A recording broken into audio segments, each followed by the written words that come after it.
नमस्कार। एक रिपोर्ट अभी आई, वो ये कि वीगर यानी कि उइगुर जिसको बोलते हैं, वो मुस्लिम एरिया चाइना का, जिस पर अमेरिका बार-बार आपत्ति उठाता रहता है। हाँ, पूरी वर्ल्ड को भी आपत्ति है और कई-कई फोटोग्राफ्स और कई-कई सैटेलाइट इमेजेस आते हैं कि वहाँ पे मुसलमानों पे एट्रोसिटीज़ हो रही हैं। हालाँकि मुस्लिम वर्ल्ड इस बात को बोलने के लिए राज़ी नहीं है। क्या रीज़न है मुस्लिम वर्ल्ड बताए? मैं नहीं बता सकता। लेकिन वहाँ से अमेरिका को एक्सपोर्ट्स 90% गिर गए हैं। वीगर से, बाकी चाइना से नहीं। बाकी चाइना से कुछ मुख्तलिफ गिरे हैं, नो डाउट, लेकिन सबसे ज़्यादा उस वीगर से गिरे। अच्छा, जहाँ तक बात ये कि एक इस्लामिक वर्ल्ड से आवाज़ आती है इस्लामोफोबिया की, और वो भी वेस्ट के खिलाफ। अमेरिका भी उसमें एक टारगेट है कि वहाँ भी इस्लामोफोबिया होता है। उस इस्लामिक वर्ल्ड ने इस वीगर के लिए कुछ नहीं किया। इस उइगुर के लिए कुछ नहीं किया, यहाँ पे किया जा रहा है तो अमेरिका की तरफ से इसी पे बात करने के लिए कि चाइनीज़ इकोनॉमी, कहीं ये वीगर एक एक एक मुद्दा तो नहीं है? ये मुस्लिम्स का एक मुद्दा उठा के America China larger trade rivalry को फ्यूल तो नहीं किया जा रहा। इसी पे बात करने के लिए हमारे साथ सुमित जैन साहब, इंटरनेशनल एक्सपर्ट, 4 किताबें लिख चुकी हैं, बेस्ट सेलर्स। आपको वो किताबें किसी पे भी मिलेंगी, अमेज़न पे ढूँढेंगे तो मिलेंगी। सर, बहुत-बहुत स्वागत है आपका हमारे शो में। पहली चीज़, ये अमेरिका चाइना कि आप बोलिए तो ट्रेड राइवलरी हम ट्रंप के टाइम से देख रहे हैं। एंटी डंपिंग ड्यूटीज या ड्यूटी, दूसरी ड्यूटीज इतनी लग गई थी कि चाइना ने भी रिवर्स पे ड्यूटीज मारी अमेरिकन सोया पे, और वो सोया खरीदना पड़ा ब्राजील से चाइना को। ठीक है, वो सारी चीजें अपनी तरफ। क्या ये ट्रेड राइवलरी अब इस्लाम का रंग इख्तियार करती दिख रही है? रोहित भाई, सबसे पहले आपका शुक्रिया और आपको एक बहुत बड़ी बधाई सारे एनआरआईज की तरफ से, जो मोदी जी ने इनकी गोरों की जो एम्बेसी के बाहर सिक्योरिटी हटाई है राइट, और उन्हें अपनी औकात दिखा दी कि हम भी किसी से कम नहीं है। मैं आपको बता नहीं राइट। सकता हूँ, एज अ एनआरआई जो इंडिया से बाहर रह रहे हैं, हमारा जो सीना है ना, जब हम ये स्ट्रेंथ देखते हैं वो कैसे चौड़ा होता है, ये आप इसका अंदाजा लगा नहीं सकते। और इसका इसका उदाहरण इससे ज्यादा बेटर नहीं हो सकता था कि आप अगर हमें रिस्पेक्ट नहीं देंगे, हम आपको रिस्पेक्ट नहीं देंगे। जिस दिन और जो ये हटी, जिस दिन सुबह, ये कल की बात है, परसों की बात है, सुबह ये हटी, और हटने के बाद शाम तक इंडियन हाई कमीशन लंदन के बाहर सिक्योरिटी और बैरिकेडिंग लग चुके थे। हालांकि 3 दिन पहले वो खालिस्तान वाला इंसिडेंट हुआ था और ब्रिटिश गवर्नमेंट ने कोई एक्शन नहीं लिया था, क्योंकि यस, एक बड़ा डायस्पोरा पाकिस्तानी मुस्लिम्स का भी है और खालिस्तानी ऑपरेटर्स का भी है, या उन लोगों का भी है जो खालिस्तान को सपोर्ट करते हैं। हालांकि इंडिया के फेवर में भी एक बड़ा डायस्पोरा है, जिसको लॉर्ड रेमी रेंजर चलाते हैं। लॉर्ड रेमी रेंजर को मैंने यस, कांटेक्ट किया हुआ है, हो सकता है आज या कल में उनके साथ एक प्रोग्राम फिर से हो जाए, नो डाउट अबाउट इट। हाँ, आपने जो बात बोली बहुत सही। जयशंकर साहब की और प्राइम मिनिस्टर मोदी की इस पॉलिसी का तारीफ मैं ही नहीं कर रहा, आप भी चाइना में बैठ के कर रहे हैं, मतलब नो डाउट हर हर हिंदुस्तानी के लिए फख्र की बात। बहुत ज्यादा। गौरव ने हमें टेकन फॉर ग्रांटेड था, वो खत्म हो गया। And today we have shown कि we are not less than anybody. और इस चीज के लिए हम लोग बाहर रहकर अपने पासपोर्ट के लिए अब हमें भी वैल्यू है, बिकॉज हमारी कंट्री हमारे फ्लैग के लिए अगर लड़ सकती है तो व्हाई नॉट अस। चलिए, अब हम मुद्दे पे आते हैं कि चाइना अमेरिका की जो राइवलरी है बिकॉज ऑफ दिस उगर मुस्लिम्स इतना बड़ा मुद्दा नहीं है, बट अमेरिका इसको एक टूल यूज कर रहा है चाइना के अगेंस्ट, ताकि चाइना को दबाया जाए। चाइना की जो राइज था, बिकॉज चाइना 2024 में अमेरिका को सरपास करने वाला था। ये सारे इकोनॉमिस्ट मानते थे कि चाइना विल बी नंबर 1 और अमेरिका नंबर 2 एक इकोनॉमी बन जाएगा। तो अमेरिका ने ये मुद्दा उठाया उगर मुस्लिम्स का कि भाई इनको दबाया जा रहा है, यहाँ पर इनके जो हक हैं वो छीने जा रहे हैं।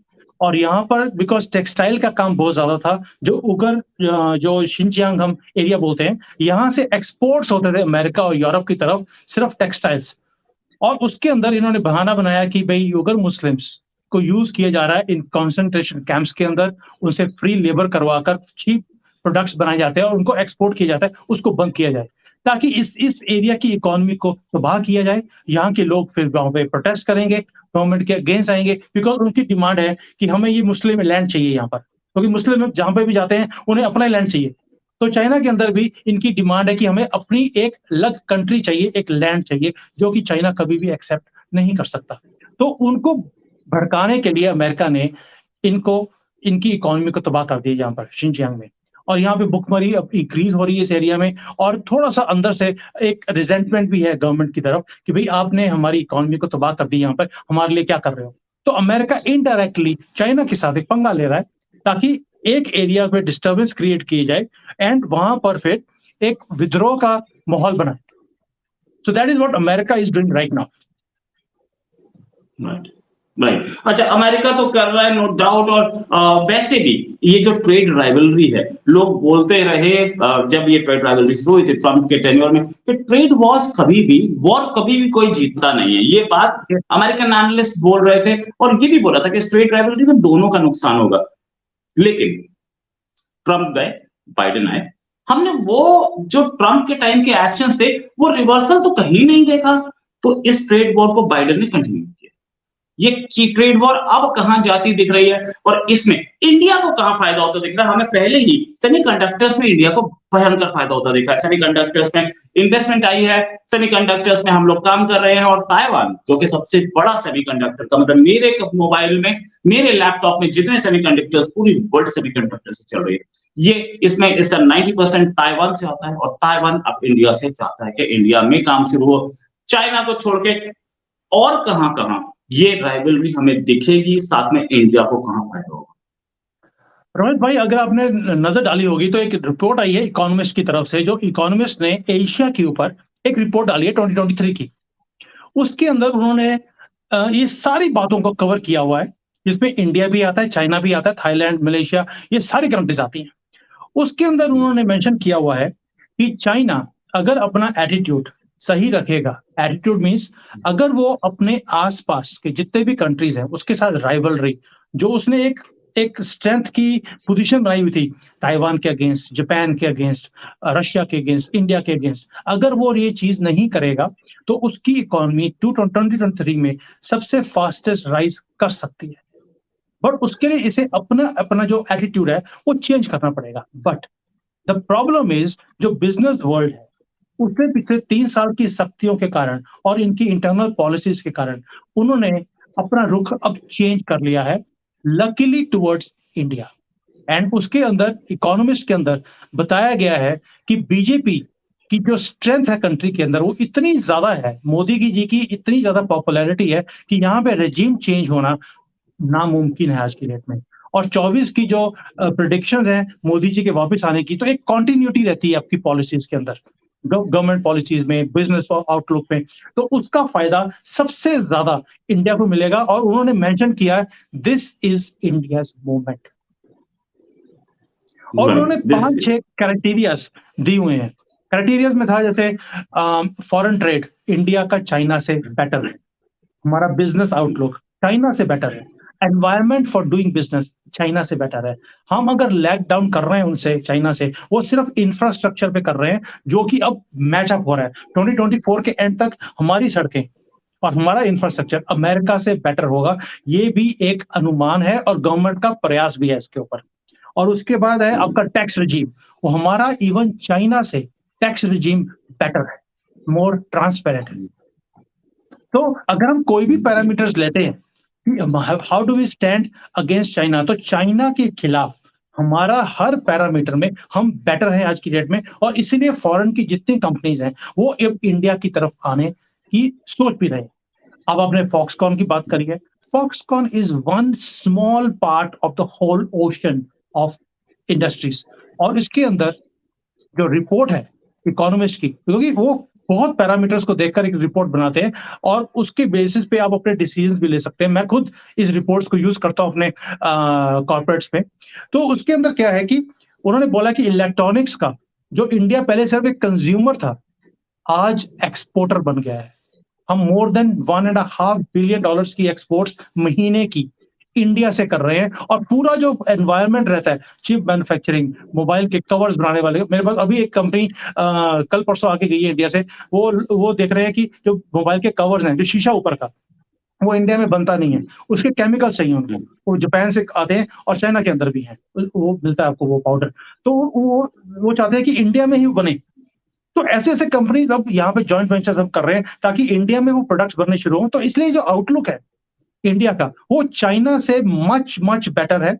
एक तो इंडिया की जो स्ट्रेंथ है वो है कि हमारा कभी भी दूसरी कंट्रीज़ के साथ लड़ाई करने का कोई मुद्दा नहीं है। हमें चाइना की लैंड नहीं चाहिए, हमें पाकिस्तान की लैंड, हमें अपनी लैंड वापस चाहिए बस, और कुछ नहीं चाहिए। चाइना का मुद्दा है कि वो दूसरी कंट्रीज़ को के साथ कोई ना कोई कन्फ्रंटेशन करके अपने साइज़ को बड़ा करता रहता है, क्योंकि उससे उसको अपनी स्ट्रेंथ दिखाने का मौका मिलता है कंट्री के अंदर। तो ये चीज़ अगर चाइना इस साल नहीं करता, तो ही चाइना आगे बढ़ सकता है। लेकिन चाइना की प्रॉब्लम क्या है कि ताइवान के अंदर इलेक्शंस आ रहे हैं जनवरी 24 में। इंडिया में भी इलेक्शंस आ रहे हैं। वो पंगा लेने से हट सकता नहीं है। इसलिए उसका जो आउटलुक है, वो कभी भी इंडिया की तरह राइजिंग हो नहीं सकता। Right, right. इंडिया की तरह राइजिंग हो नहीं सकता। दूसरी चीज़ ये भी कि कहीं न कहीं जैसे आपने बोला Foxconn is just the tip of the iceberg. India बहुत उससे ज़्यादा कर रहा है। ऐसी कितने सेक्टर्स हैं जो कि चाइना में डोमिनेटिंग हैं और वो प्लान कर रहे हैं या वो कहीं न कहीं सोच रहे हैं कि अपनी मैन्युफैक्चरिंग इंडिया में शिफ्ट की जा सकती है। राइट। ऑटोमोबाइल इंडस्ट्री एक ऐसी इंडस्ट्री है जो कि हम कहते हैं कि किसी भी इकोनॉमी की बैकबोन होती है। इंडिया में भी अगर हुँ, आप ऑटोमोबाइल इंडस्ट्री देखें तो हमारी सबसे बड़ी इंडस्ट्री आज की डेट में, जिसमें करोड़ों लोग काम करते हैं, हमारी जीडीपी का 7.5-8% वो कंट्रीब्यूट करता है। चाइना के अंदर भी यही हाल है। लेकिन चाइना में आज की डेट में बिकॉज़ इकोनॉमी इतनी ज़्यादा डाउन है, अब रोहित भाई आप बिलीव नहीं कर सकते कि जो गाड़ी 20 लाख रुपए की थी, 2 लाख युआन की थी, आज की डेट में 50% डिस्काउंट पे मिलती है वो, और लेने वाला हुँ, कोई नहीं। अब वो हुँ, कंपनीज़ के अंदर जो कैपेसिटीज़ हैं यहाँ पर, इन्होंने हुँ। शायद कहीं नेटवर्क की प्रॉब्लम लग रही है मुझे, इनका नेटवर्क में प्रॉब्लम है, लेकिन फिर भी सुमित जी आपका नेटवर्क बैक है। या सुमित जी आपका थोड़ा-सा नेटवर्क में प्रॉब्लम आई थी। कैन यू प्लीज़ रिपीट कि चाइना में थोड़ी प्रॉब्लम लग रही है? तो चाइना में जो सबसे बड़ी इंडस्ट्री था वो है एक तरह से, एक तो इनका रियल एस्टेट है, दूसरा है कार इंडस्ट्री। कार हुँ, इंडस्ट्री का आज की डेट में यहाँ पर बुरा हाल है। रीज़न बीइंग कि गाड़ियाँ बिक नहीं रही हैं इनकी। लोगों के पास बाइंग कैपेसिटी नहीं है कि गाड़ी खरीद सकें।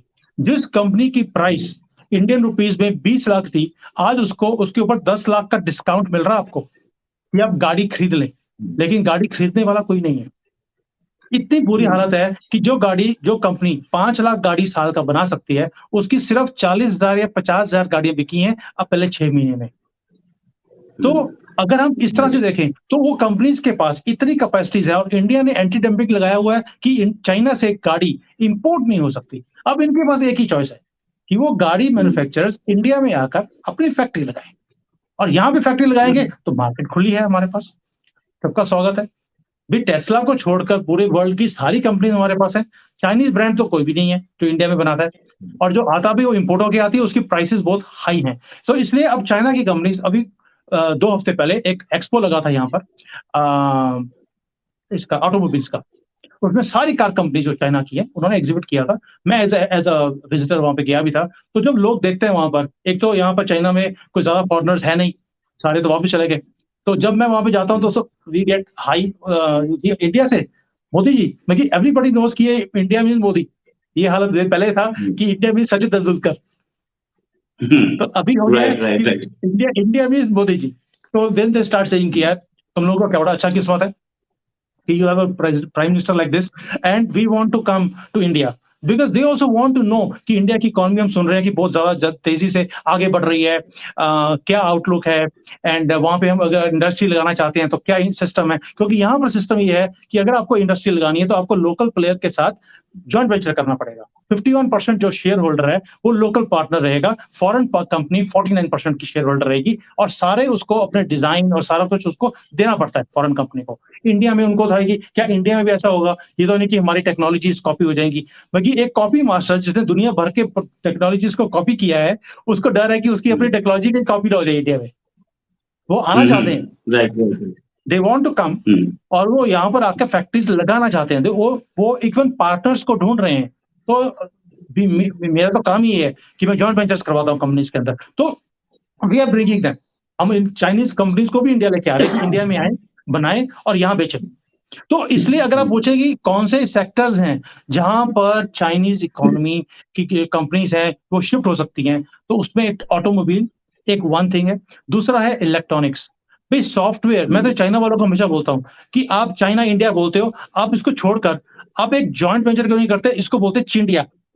चाइना और इंडिया जॉइंट वेंचर इज चिंडिया, जिसके अंदर भाई सॉफ्टवेयर हमारा पूरी दुनिया में, हार्डवेयर आप बनाते हो, लड़ाई की जरूरत ही नहीं है। भाई आप जॉइंटली काम करो ना, आप हार्डवेयर बनाते रहो, हम सॉफ्टवेयर बनाते रहते हैं, इसको जॉइंटली काम करते हैं।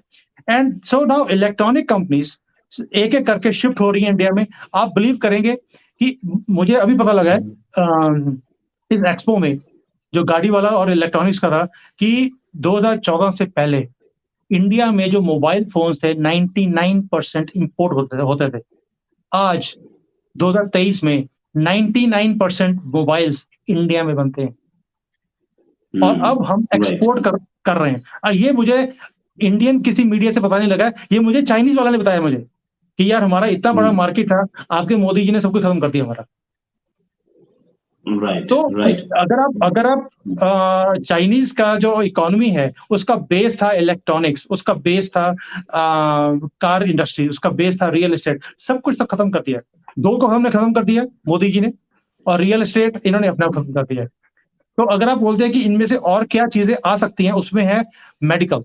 मेडिकल में जो आज की डेट में जो एपीआई आता है वो भी मोदी जी ने पीएलआई स्कीम बना दी है, जिसके अंदर सारे सारे जो केमिकल्स हैं मेडिसिन के वो इंडिया में 2024 तक बनने शुरू हो जाएंगे। वो भी हमारी डिपेंडेंसी चाइना के ऊपर खत्म हो जाएगी।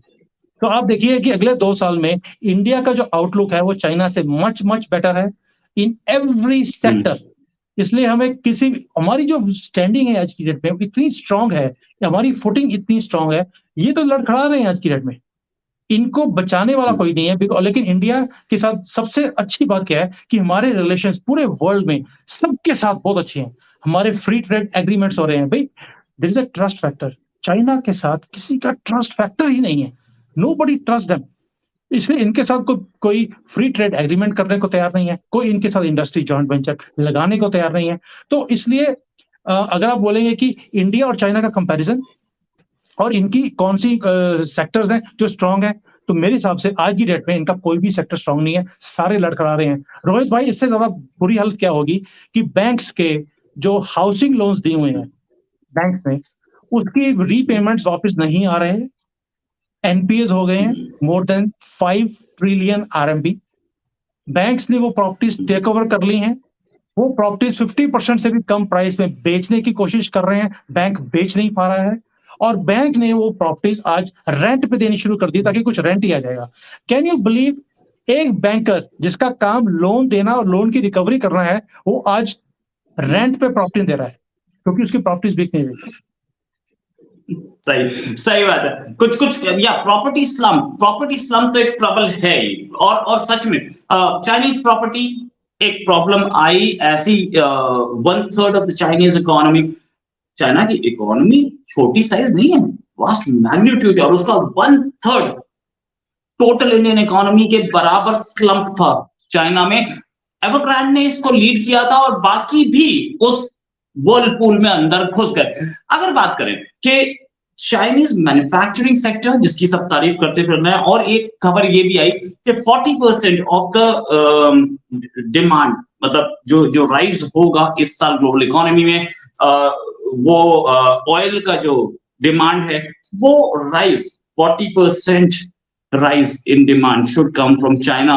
तो क्या चाइना ने अपने आप को इस लेवल पे बंद कर रखा था कि अब दोबारा खोला है तो डिमांड हाई हो रही है, या कहीं डिमांड है भी, या एक बहुत बड़ी चीज ये भी हो सकती है जो हमने खबर सुनी थी कि कोविड टाइम पे चाइना ने 10 साल के लिए, 20 साल के लिए, फिगर्स अलग अलग थी, चाइना के पास फिगर्स तो बड़ी अजीब आती थी, बहुत सस्ता तेल था तो 20 साल का तेल चाइना ने स्टोर कर लिया, 10 साल का। तो ये डिमांड कहां से आ रही है? ये चाइना फ्यूचर की वॉर के लिए स्टोर कर रहा है जो डिमांड हाई हो रही है। देखिए रोहित भाई, चाइना की पॉलिसी है कि जब भी उसकी इकोनॉमी डाउन आती है तो ये अपने आप को प्रिपेयर करना शुरू कर देते हैं लॉन्ग टर्म के लिए। पैसा है इनके पास, गवर्नमेंट के पास पैसा है, सब कुछ है, तो अब इन्होंने क्या किया कि थोड़ा सा सॉफ्टनिंग ऑफ द एटीट्यूड शुरू कर दिया है।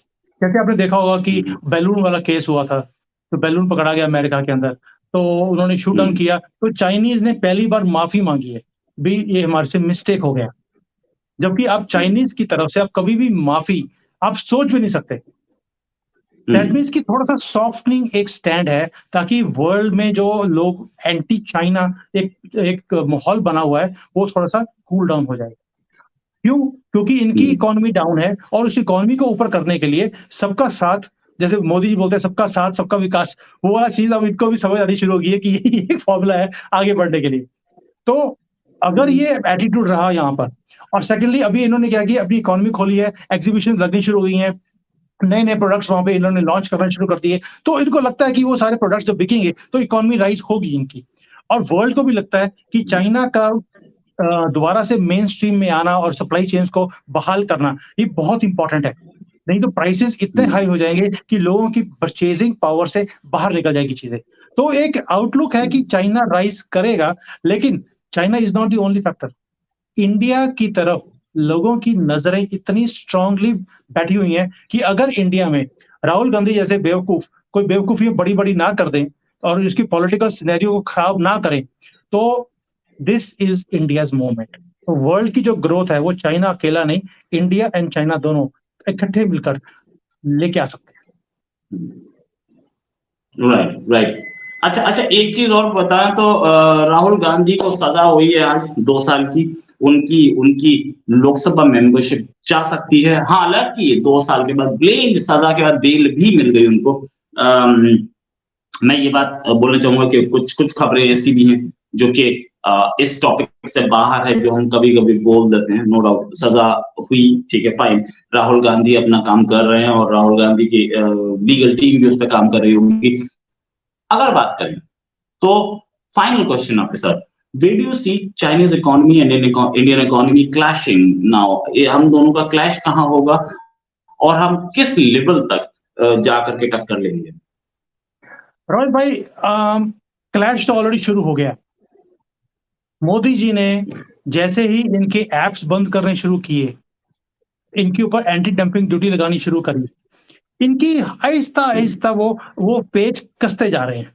और चाइनीज वालों को मालूम है कि what Modi ji is doing, he is going for made in India, कि हर चीज मेक इन इंडिया में बनेगी वो। एंड सेकेंडली, चाइना ने माल बनाया वर्ल्ड के लिए। मोदी जी बोलते हैं भारत में बनेगा भारतीयों के लिए और दुनिया के लिए, सस्ता, trustworthy and for the world. तो ये जो मंत्रा है मोदी जी का, ये चाइना को पिंच कर रहा है और इनकी इकोनॉमी को भी पिंच कर रहा है। अगर आप बोलेंगे क्लैश, तो क्लैश हमारा हर सेक्टर पे है। मोदी जी ने क्या किया है कि उनके जो केक था, पूरा केक चाइना खा रहा था, आज मोदी जी ने उसमें से केक में से स्लाइसेस निकालने शुरू कर दिए, तो इनके लिए केक छोटा होता जा रहा है। तो वो जो आप क्लैश की बात कर रहे हैं, तो इकोनॉमिकली हमने इनको एक डेंट देना शुरू कर दिया है। मैं आपको लास्ट टाइम भी बोला था कि भाई ये होली का टाइम था अभी, और यहाँ पे जितनी भी फैक्ट्रीज हैं जो होली का सामान बनाती थी, सारी बंद पड़ी थी। वाई? क्योंकि इंडिया से ऑर्डर्स नहीं आए। मैंने दिवाली के टाइम पर देखा है, नो प्रोडक्ट। यहाँ पे लाइट्स की कंपनी, हमारे भगवान तक यहाँ से बन के आते थे, जो यहाँ पे मूर्तियां बनती थी, सब खाली बैठे थे यहाँ पर। वाई? बिकॉज इंडिया से ऑर्डर्स आने बंद हो गए हैं। मैं ये नहीं कह रहा हूँ खत्म हो गए हैं, लेकिन पहले के टाइम के जब कांग्रेस का टाइम था, जब पूरा फ्री हैंड था, इनको हर प्रोडक्ट फ्री, ड्यूटी फ्री आ रहा था, जो एग्रीमेंट राहुल गांधी करके आया था यहाँ पर, तो उसके बाद अब वो प्रोडक्ट्स इंडिया में आने बंद हो गए हैं या बहुत कम हो गए हैं। तो इनकी इकोनॉमी वहां पर नीचे आ रही है। तो क्लैशेस होंगे ही होंगे। जैसे अब एप्पल है, आईफोन 15 इंडिया में बनने वाला है अगले साल। चाइना से एक भी फोन आईफोन 15 नहीं आएगा। तो आपको क्या लगता है, इनको वो पिंच नहीं करेगा? अब इन्होंने अपने आप को उसको, अब सेकेंडली चाइना क्या कर रहा है उसके लिए, इनको मालूम है कि इनकी इंडस्ट्री इंडिया की तरफ शिफ्ट हो रही है, तो इन्होंने क्या कर दिया है कि लोकल लोगों को बोल दिया है कि भाई आप आईफोन खरीदना बंद कर दो। ये एंटी चाइना है। ये यहाँ पे ऐप्स हमारे लोड करने नहीं देते हैं, आप आईफोन नहीं खरीदे। तो इसीलिए आप देखोगे कि आईफोन की जो सेल्स हैं वो इंडिया में बढ़ रही हैं, चाइना में कम हो रही हैं, बिकॉज़ यहाँ पे लोकल ब्रांड्स बिकने शुरू हो गए हैं। अब ये भी उसी बात पे आ गए हैं कि हम लोकल प्रोडक्ट्स खरीदें, मेक इन चाइना करें, मेड इन चाइना प्रोडक्ट्स को खरीदें। दैट मीन्स कि मोदी जी ने एक ऐसी लहर शुरू कर दी है कि अब इनको भी कॉपी मास्टर को हमारा फॉर्मूला कॉपी करना पड़ रहा है। Right, right. ये थे सुमित जैन साहब जो कि एक्सपर्ट हैं इंटरनेशनल अफेयर्स में और बिजनेस में, चाइना में बैठे हैं, बिजनेस के मॉडल समझाते हैं लोगों को और कई कंपनीज के लिए कंसल्टेंसी करते हैं। 4 किताबें लिख चुके हैं। थैंक्स अलॉट सुमित जैन जी, और उम्मीद है एक डिस्कशन और जल्दी आपके साथ करेंगे चाइनीज इकोनॉमी पे। आपने बड़ी इन डेप्थ दी और हमारे पास जो कमेंट्स हैं, कमेंट्स बताते हैं कि लोग आपकी इस इन डेप्थ एनालिसिस को बहुत पसंद करते हैं, आपकी डिमांड बार-बार आती है। Thanks a lot for joining. Thank जल्दी यू। ये डिस्कशन और करने आपके लिए नमस्कार, धन्यवाद, जय हिंद। जय हिंद।